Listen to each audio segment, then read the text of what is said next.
Coming up on Sowerby and Luff Deluxe, a curious conspiracy from the White House, the oldest mouse in the world, and a world record attempt involving salad. Oh, yeah. This is Sowerby and Luff Deluxe.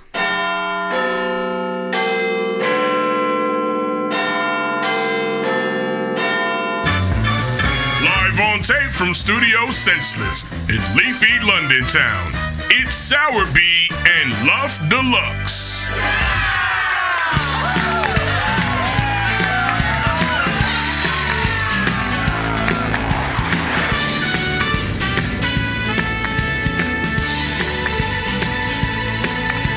There is a place where dreams live. Yes, welcome chums and playmates to Sowerby and Luff Deluxe. I'm Brian Luff. And I'm Georgina A Sowerby. packed programme today, kicking off with Matters Arising. What have you got for us, Georgina, on Matters Arising? I've got one thing. Yeah. What have you got? I've got a couple of things. I woke up the other morning and I went into the bathroom, and on the cabinet by the side of the toilet, there were two things. There were nail scissors. Yeah. Okay, I expect that. Yeah. But next to the nail scissors was a mini torch. A little mini torch. A little mini torch. And I wondered, what did you do in the middle of the night that involved nail scissors and a miniature torch? Now, look. You watch a lot of detective programmes, don't you, on television? I do. So you should really be able to piece that together.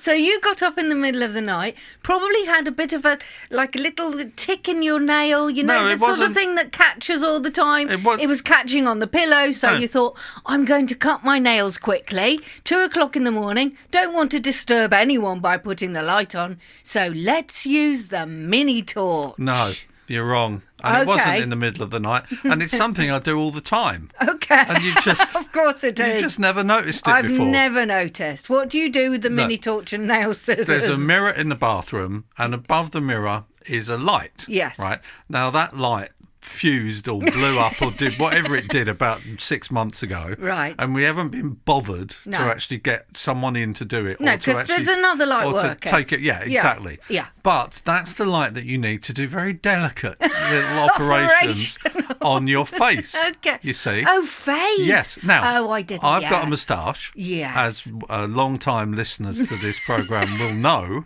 Listeners won't know. And if you've got a moustache, anyone out there listening who's got a moustache will know that sometimes hairs in your moustache sort of Right. grow the wrong way, and they start to tickle the underside of your nose. That you is see. And revolting. there's nothing more annoying No. than a hair tickling your nose. It makes it Okay. so annoying. But if you just look in the mirror without Yeah. a light on, you Right. can't see it. It's No. such a tiny No. little hair. It's a little hair. And because there's no light there, in Yeah. order to be able to find that little stray rogue hair, The one that's growing upwards. the one for that's some, growing upwards, For some reason. and sometimes it's more than one. Oh, But okay. I came okay. up with the brilliant idea of Yeah. using that little mini torch. Mini torch. That we always have standing by for if We there's do. a power cut. Emergencies. And I've discovered that if you shine that little mini torch Right. onto your moustache, you Good can then see Lord. it illuminates all those tiny, tiny little hairs that you can't see, and then you can trim the hair. And it's one of the best innovations I've come up with this year. Could you get maybe nail scissors with a torch attached somehow? Is that an invention just waiting to be invented, B? It might be. Could we make our fortune with that? Someone will have done it. Can we just put it out there? Can we just say we have the copyright now to nail scissors with a torch I'll on bet them you anything somehow? you like that there's a pair of scissors with a torch on somewhere. Well, Somewhere. I'll Google it. When's your birthday? I'll get you a pair. I don't want a pair. I like the. Did you like the mini see, torch? The thing is, if it's the scissors in one hand and Yeah, the torch in the torch other in the hand, you other. can angle. Yeah, that yeah. You can move the Oh, torch my word. until you can see the Yes, hair. you don't want them on the scissors, do No, you? no. That's the last thing the you last need. thing you want. Last thing you need. Okay, that solved one of my dilemmas So, this second week. matter arising Yeah, this week. T-shirt this, logos. Yeah, this annoys me. I was walking down the road and a man was walking towards me, and on his T-shirt he had written, "I like tattoos and dogs." And I thought, That's a really specific T-shirt, isn't it? Tattoos and dogs. I like tattoos and dogs. I don't get that at all. No, but so I came up with a few of my own as I was walking to the shops. Yep. I came up with, I like chess and binge drinking. Nice. Yeah, thank you. I like lacrosse and anteaters. And also, I like fellatio and owls. And I think there's a market in there What somewhere. was the first one? It made me think of something. What was the- Chess and binge drinking. I'm sure that there is a competition in the world for drunken chess. Yeah. Well, if you watched The Queen's Gambit, Yeah. she was kind of off her little tots, wasn't if she? there while isn't she a was doing? competition for piss chess, there should be. Shouldn't there be? You should There have to- should be competitions for every board game drunk, shouldn't there? You should be able to have at least 8 pints of lager before you start playing chess. There used to be a sport that did that. It was called darts. Yes, I know. That's true. And now all That the is world true. darts I players know. don't drink. They're like they so used to. sober and it's so boring. Because there are no deaths anymore by stray darts, are there? And that's always... And- I did once... Yeah, go on. Slightly in a drunken haze, played darts in a pub when I was about 17, and I managed to hit the metal. Do you remember when there were little metal bits in between all Yeah. the numbers? Yeah. And I hit the metal bit, and it spun off and landed in a guy's leg. Not a lot, just a little bit. And so I actually thought, oops. And I thought, if you go and retrieve this really quickly, he might not notice. And I did, and nothing was said. My dad was playing, when he was a kid, my dad was playing darts with his sister. And he bent down to pick up a dart, and as he stood up, his sister threw the dart and it stuck in the back of his head. Oh, no.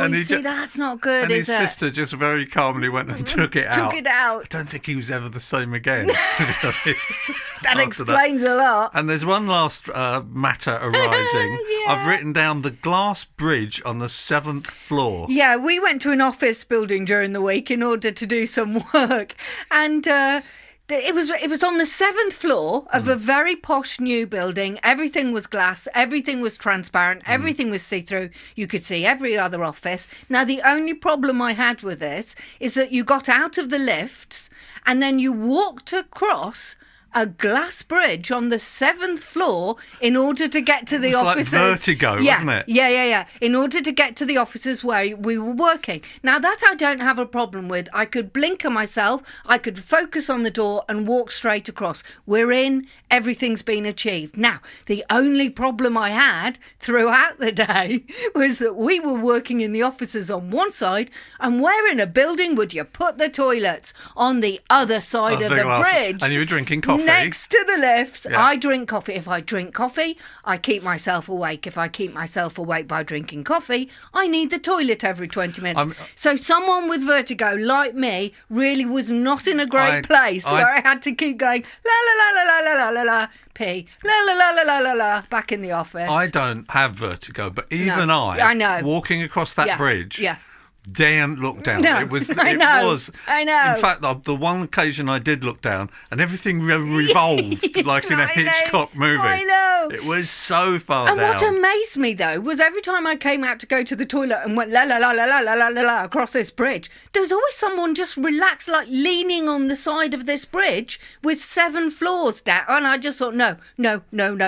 Not sure I could work there. I felt a bit sorry for the receptionist in there, because the first thing we said to her was, "Wow, that bridge is a bit scary."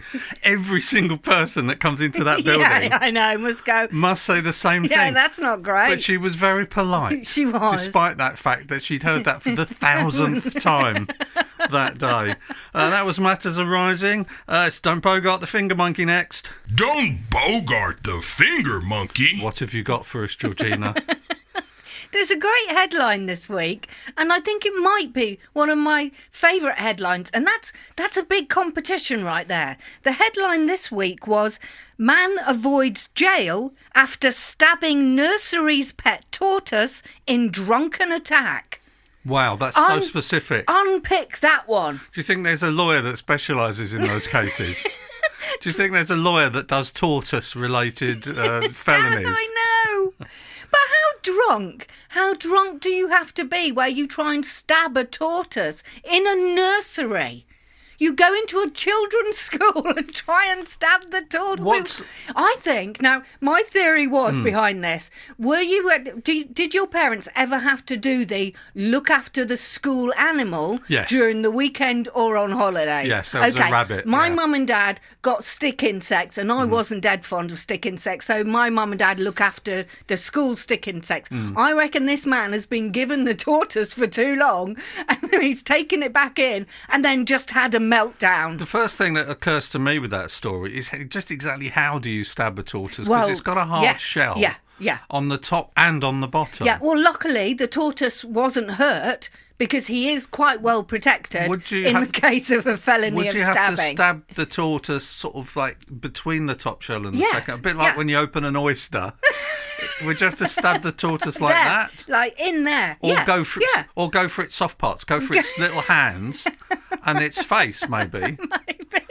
But was the tortoise hurt in this? No, or do it we wasn't. Not know? The tortoise was absolutely fine, which is why I think the guy was let off. But I mean, to avoid jail after what you're not going to be in. Imagine being in a hardened jail where everyone's really rough and is in there for really horrible reasons, and they go, "Yeah, what did you do?" And he goes, "I stabbed the school tortoise." And you just think, nah, that's not going to work in the grand scheme of things, is it? Oh, and right, number 2 in Don't Bogart the Finger Monkey is air purifying headphones. Now, I've seen a photo. Now, I thought that's a great idea. And then I thought, how do earphones purify the air? And do they just generally purify air around your head as you're walking? And so I thought, I'm going to look them up to see what these air purifying headphones look like. Before you tell me, can I just have a guess? Yes, you can have a guess. You know those little smelly Christmas trees that you hang up in your car? You could just dangle one off the top of the... No, you'd hang them from under the underside of the headphones, and they look like earrings. Yeah. That's the way I immediately saw it. I don't think it is like that, is it? Or what is it actually like? You've just given me a brilliant idea, though. What happened? Because you put perfume on your pulse points, which is just behind your ears. What would happen if there were perfume earrings? I'm on fire today. I think I should go into Dragon's Den with perfume earrings, because then the perfume would last all day, and every time you went to kiss someone, mwah, mwah, double kissed like actors do, they'd smell the lovely perfume dangling from your earrings. I might just start doing that. I think that is a brilliant idea. But I have to say, if you went into the Dragon's Den with that, I think they would give you a rough time. No, because it works. Because also you could have the necklace, so you always smell lovely around your neck. And also the bracelet, so you always smell lovely around your wrist. Which dragon would you want to take that on? Tuka Suleiman, I think. No. Deborah Meaden, every time. I'm going in for Deborah because she knows what she's talking about, and she's a decent woman. No, but she would want to know if they were sustainable, wouldn't she? But they are completely sustainable. You add your own perfume, but it stays on it because it's fabric rather than neck, where the heat evaporates it. You say it's just away from the skin, isn't it? I think that is a genius idea. It would be good for social media as well. So Stephen would like it. Yeah. Every time you waft your head around, you're wafting perfume as well. Anyway, what these ear purifying earphones are is it's horrible. You look like one of those things from Star Wars with the big ears and then something across your face, because there's a thing that goes from one ear to another ear that covers your nose and mouth and purifies the air. And I thought, no one's going to walk around with that. You don't want music so badly that you're going to look like you're like a Star Wars trooper, basically. Our idea is way better. Thank you. Than that. It is. Just the waft of Christmas tree pie every now and again. All the years we've been doing this podcast, you've come up with some amazing ideas. We have. I think that is one of the best ones you've come up with. Do you think that beats sumo wrestling on ice? Because if it does, I think I've just peaked. I think it beats all of your previous ideas. I think you need to patent it. Patent it immediately. Copyright it. Yes. And immediately apply to go on Dragon's Den. I think they'd love me on Dragon's Den. And the third item on Don't Bogart the Finger Monkey involves salad. I was looking online for weird record breakers, and the weirdest one I could come up with was eating a head of lettuce in 90 seconds. Now, I looked at that and thought 90 seconds is a long time to eat a head. I can eat a head of lettuce in quicker than 1.5 minutes. And get into the Guinness Book of Records. I am going to do it today. Well, I'm going to do it now. I was wondering what the lettuce was doing in the studio. I thank you, yeah. Is it the lettuce that was in power for longer than Liz Truss? I think it's the same lettuce. Okay, so what, you're actually going to attempt to eat the whole thing? Yeah. I've got the head of lettuce, and I am going to do that now. Do we have any? Can you just do a fabricated drum roll? Well, I've got a timer in front of me. Right. Okay. Yeah. So, do you reckon you could do it in 15 seconds? I reckon 20 seconds. Yeah, I reckon 20 tops, absolute tops. Okay. Well, right. I'll count. Let me just get some saliva in my mouth. I'll give you a countdown. Yeah. 3, 2, 1. Right. Okay. Yeah. You ready? Tell me when you're ready. I'll give you the countdown. I'm ready to go. 3, 2, 1, go.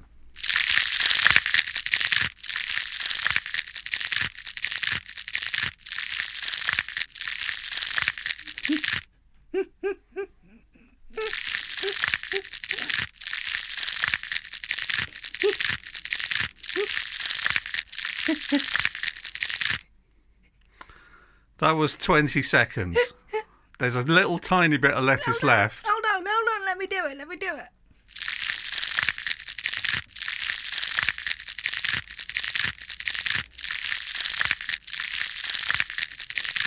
34 seconds. Come on. 34 seconds, Georgina. She's a record breaker.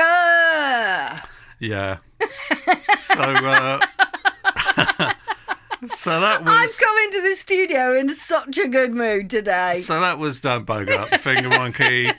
Coming up next is Words That Are Nice to Say. Sowerby and Luff Deluxe. And this week's official word that is nice to say is lethologica. Let's say it together. Lethologica. Turn to someone close to you, look deep into their eyes, grasp their face firmly in your hands and say, Lethologica. Place it in a sentence for us, Georgina. I cannot remember what lethologica means. That's Lethologica. Today's official word that is nice to say on Sowerby and Luff Deluxe. Still to come, corridors of conspiracy in yes. Washington, D.C. Yeah, it's a good one. Immaculate conception in an ape enclosure. Oh, my word. And Candy Carrot Cake sets up a Excellent. very unusual cosmetic surgery clinic. To listen to the full-length version of this podcast, go to patreon.com/Studio Senseless and become a patron of Sowerby and Luff Deluxe.